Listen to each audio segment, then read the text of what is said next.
দোষরদেরকে চামড়া তুলে দিয়ে জেলখানায় দিয়ে বাংলাদেশ থেকে তাদেরকে সরিয়ে দিয়ে আবারও জুলাই যোদ্ধারা প্রমাণ করে দিবে জুলাই ছাড়া বাংলাদেশে কোন ফ্যাসিস্টদের স্থান নেই। সংগ্রামের জাতীয় বন্ধুরা, আমরা দেখছি যে আজাদির লড়াইয়ের সৈনিক উসমান হাদি, যে আজাদির আকাঙ্ক্ষা নিয়ে বাংলাদেশের পথে প্রান্তরে ছুটে বেড়াচ্ছে এরকম অসংখ্য হাদি, তাদের স্বপ্ন যে দিল্লির দাসত্ব বন্ধের যে আমরা সংগ্রাম করছি, সেই সংগ্রাম বন্ধের মুখে যারা বাধা হয়ে দাঁড়াচ্ছে, তাদের এখনো পর্যন্ত ৫ আগস্টের পর তাদের উপর এখনো কোনো গ্রহণযোগ্য স্টেপ নেওয়া হয়নি।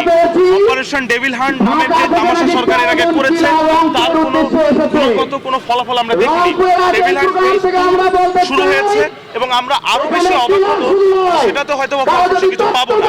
নির্বাচনের আগে দেশকে যে অস্থিতিশীল পরিস্থিতি করার যে অপচেষ্টা, সেই অপচেষ্টা ঠেকাতে পুরোপুরি ব্যর্থ সরকার। আমি জানি না ঠিক কি কারণে সরকার এখনো পর্যন্ত পেঁয়াজ, এখনো পর্যন্ত তাদের ওই রক্তাংশে একটা ব্যাপার খেয়াল করবেন, আসামিকে না ধরে প্রধান উপদেষ্টার পেজ তাকে নিয়ে কবিতা আবৃত্তি পোস্ট করছে। এটা ন্যূনতম যদি প্রধান উপদেষ্টা থাকতো বা তার সঙ্গে তাহলে থাকবে তামাশাটা জনগণের সঙ্গে তিনি করতেন না। এটা একটি বদনামি, তামাশা। জনগণ রক্ত দিতে দিতে ক্লান্ত হয়নি ঠিকই, তবে জনগণ শান্ত হবে না ইনশাআল্লাহ। এনসিপি অলরেডি প্রতিবাদ করেছে, আপনারা দেখেছেন। আমাদের সেন্ট্রাল থেকে আমরা মহানগর এবং জেলা আহ্বায়ক কমিটি আমরা এখান থেকে আমরা প্রতিবাদ করতেছি। আমরা আশা করব যেন প্রশাসন এটাকে খুব অতি জরুরি এই যে এই নীল নকশার সঙ্গে জড়িত তাদেরকে গ্রেপ্তার করে দৃষ্টান্তমূলক শাস্তি দেয়, এই আহ্বান জানাচ্ছি। আমরা জাতীয় নাগরিক পার্টি এনসিপির যুব সংগঠন জাতীয় যুব শক্তির পক্ষ থেকে বলতে চাই, হাদি ভাইয়ের উপর যে হামলা হয়েছে এটার যদি বিচার না হয় তাহলে সারা বাংলাদেশে আমরা দুর্বার আন্দোলন গড়ে তুলব এবং হাদি ভাইকে যে হামলা করেছে এখন পর্যন্ত তাদেরকে গ্রেপ্তার করা হয়নি। আমরা এটা অন্তর্বর্তীকালীন সরকারের ব্যর্থতা হিসেবে দেখতেছি।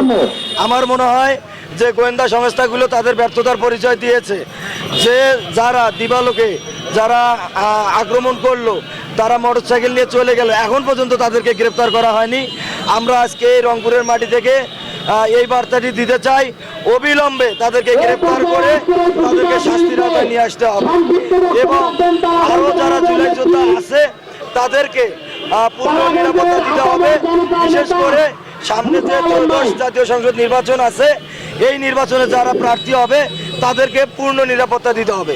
ধন্যবাদ। আমরা দেখেছি এই জুলাইকে নিস্তব্ধ করে দেওয়ার জন্য, জুলাইকে ধ্বংস করে দেওয়ার জন্য ওই ফ্যাসিস্টদের দোসর, ওই ফ্যাসিস্টদের আত্মা এখনো ঘুরে বেড়াচ্ছে।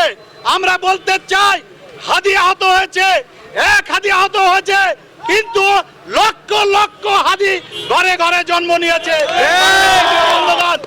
হাদি সুস্থ না হওয়া পর্যন্ত এবং হাদিকে যারা হত্যা করার উদ্দেশ্য করেছিল তাদেরকে গ্রেপ্তার করা না পর্যন্ত আমরা ঘরে ফিরে যাব না। এবং জুলাই যোদ্ধারা, আমাদের সংগ্রাম, আমাদের লড়াই এখনো শেষ হয়নি।